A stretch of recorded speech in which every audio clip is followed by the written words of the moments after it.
council meetings are long and boring. Wouldn't it be great if they were short and unboring? This is why I've invented the 5.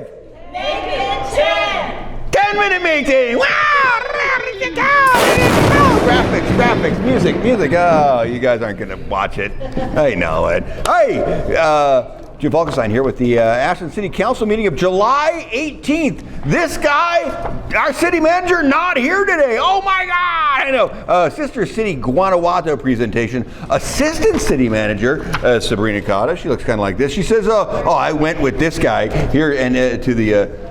Sister City of Guanajuato, and here's a slideshow. And she said there's buildings, and we saw art, and they came to Ashland too. And this relationship is so rewarding. And this guy goes, it was an amazing example of a decades-long cooperation. And then the Wildlife Crossing the I-5 group showed up and said, we have 10 groups supporting this project, a wildlife crossing of I-5. The Forest Service, the BLM, anglers, hunters, they're all on board. And we have raised $130,000. And the area north of the California border has lots of deer and bear and elk that are dying on the freeway every day. A little exaggeration. And then ODOT is asking for $20 million for federal grants for this overpass for wildlife. And another guy from this I-5 Wildlife Crossing Group says the Mariposa Preserve is 1.5 miles north of the border. All right, you go by Liquor at Hilt, and then you turn around, you come back 1.5 miles from there.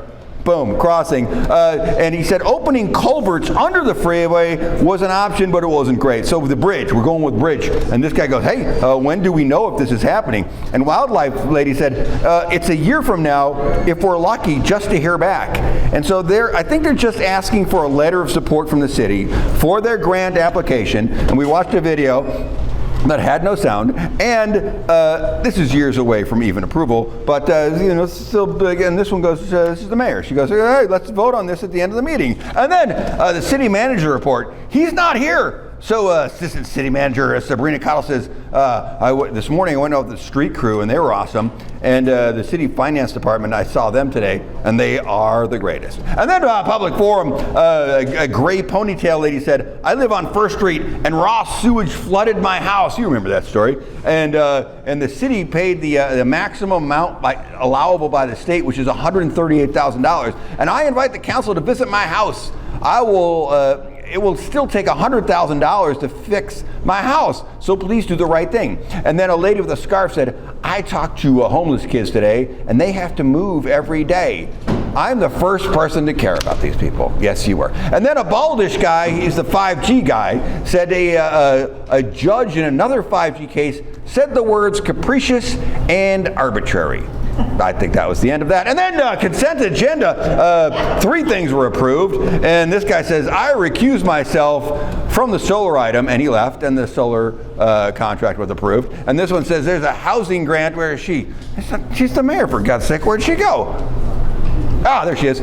She goes, hey, there's a housing grant application. And this guy, Brandon Goldman from a public housing guy, whatever it is, I don't know, I forgot his name, his job. But he goes, our May housing strategy asked for a housing park zone, and we are asking for this grant to have somebody write this new housing park zoning language. That seems good. And then the mobile home park advocate woman showed up and said, I'm here to support this.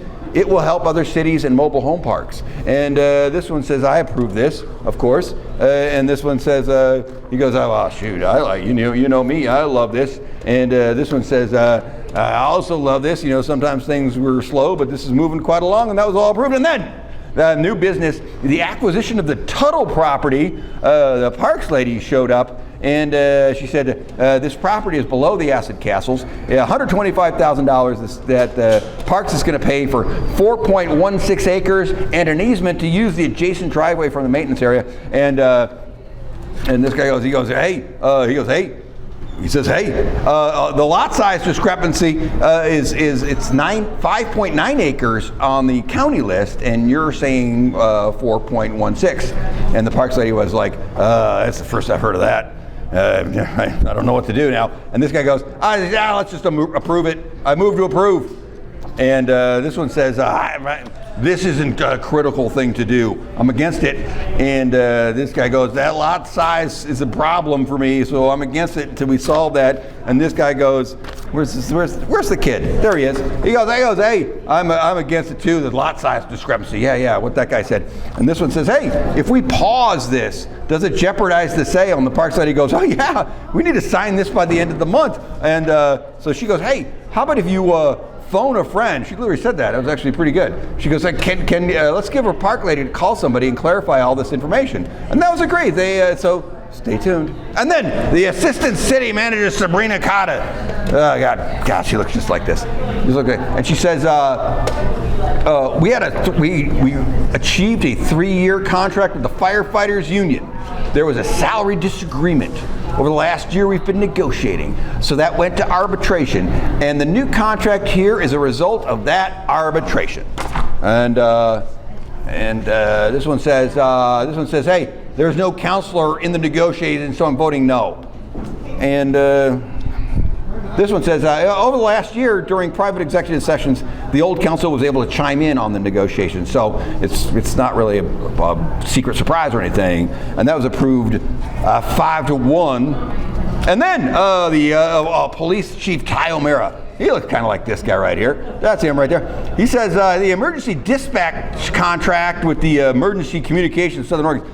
This is a yearly contract extension for police and fire dispatch contract. The usual 3% yearly increase happened, and so this year it was $688,000, and next year it'll be $709,000, and that's kind of normal and really, honestly, the only option we have. So there you go. And Fire Chief Ralph Sartain, come on, that's Fire Chief guy. And he says, he goes, and the dispatch gives us lots of data on all the calls and times and stuff that comes in, so they're pretty good. And that was all approved. And then Briscoe School roof replacement. You know what the Briscoe School is? Do you know what the Briscoe School is? It's over there, the other side of town there, next to the thing, across the street from the other place.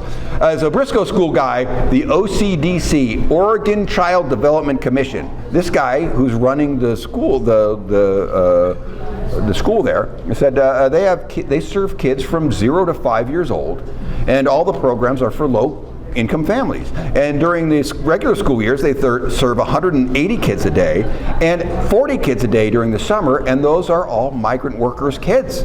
And he was just given basic info about the school then and the project that goes on there, and that was good to know. But then Public Works Director Scott Fleury chimed in with the knowledge. He says, hey, so this is a roof replacement and asbestos removal project, and it's paid for with $650,000 of the $1.3 million we got for all this Briscoe repair. It's a grant, so it's free money for us. And he said we still have the floor project and the AC project. So those are 2 other projects coming up we need to do after this. And then someone says, whoa, let's slow down.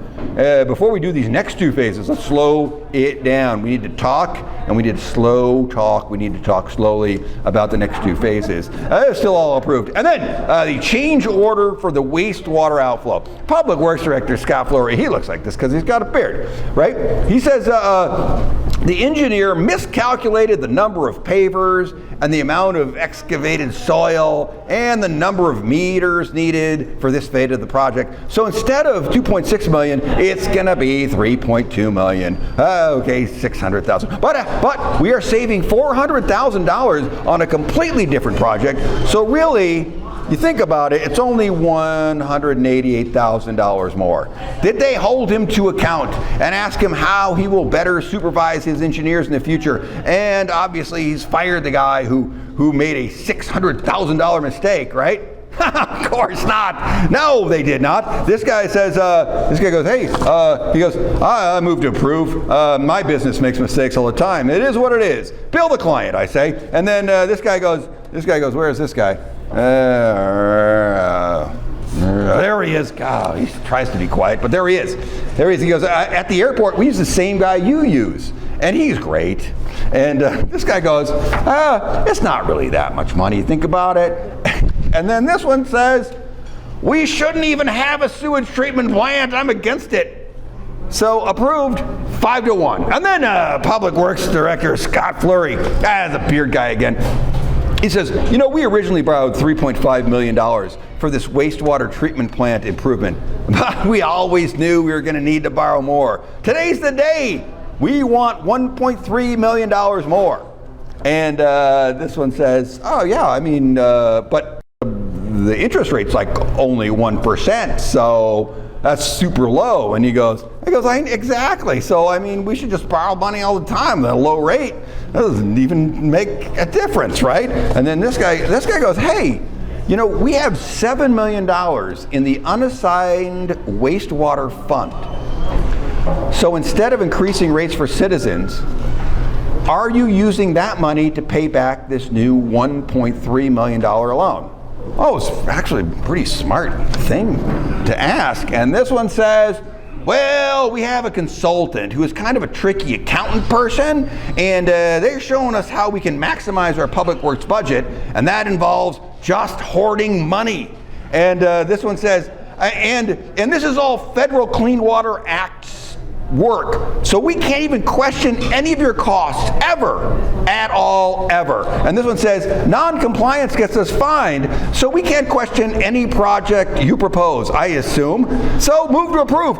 Oh, not all approved, 5-1. And then this guy says, where is he again? Oh, he goes, oh, by the way, second reading of the Stormwater Quality Control Ordinance, that was all approved. And then City Attorney Doug McGeary, he said there's a second reading of the updated city council rules. They changed the minor rules last meeting. And he wasn't at the last meeting when this was discussed, so you know what he did?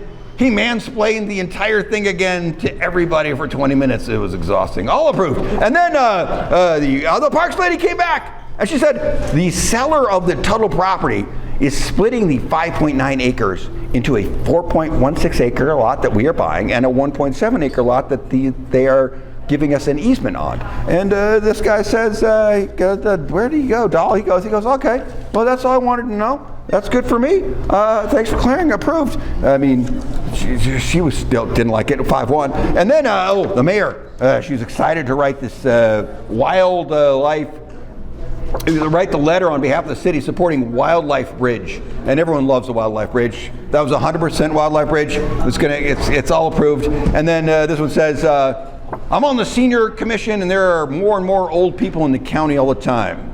You didn't need to be on the senior commission to know that. And then that was it. End of meeting. You're welcome. Epilepsy. Flashing lights. I'm sorry. I was hoping there was a sensor on here. No, it's just that when the batteries die, instead of turning off, it just flashes wildly.